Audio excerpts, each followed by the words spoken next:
and gentlemen, esteemed faculty and students. In 1922, Finnish composer Jean Sibelius was hired to write a piece of music to celebrate the 25th anniversary of a local sawmill in a small Finnish village. Now, a sawmill is a kind of factory where trees are chopped up into lumber. In other words, it's nothing special. And Sibelius was only asked to create a simple song in the form of a cantata to mark the occasion. But for whatever reason, he chose instead to compose the Andante Festivo, a magnificent and moving string quartet that went beyond all expectations.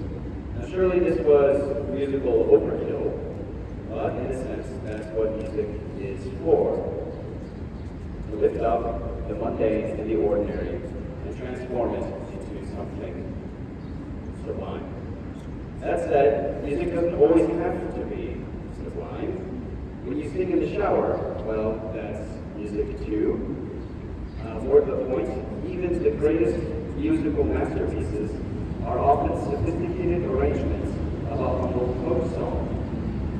My favorite example is the sarabande, the Spanish folk tune, which contains la Folia, a kind of musical meme that you can hear everywhere in Baroque music, from Vivaldi to Bach and Handel.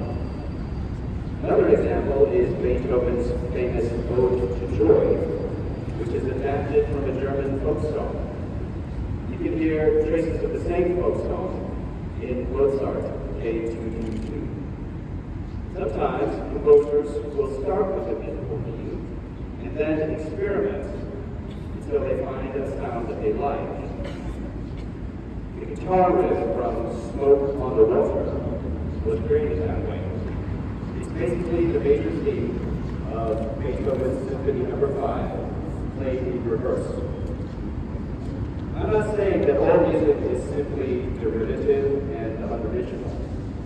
Rather, I think that these examples show that there is nothing mysterious about the creative process, and that we all have the capacity, the very human capacity, to enjoy, play, and create music. How we develop that capacity is up to each of us. That's all for me. Form 5, Group 1, and Group 2. You are welcome to join the English Fun Time activity this afternoon at 1:10 p.m. in Room 111. Thank you very much.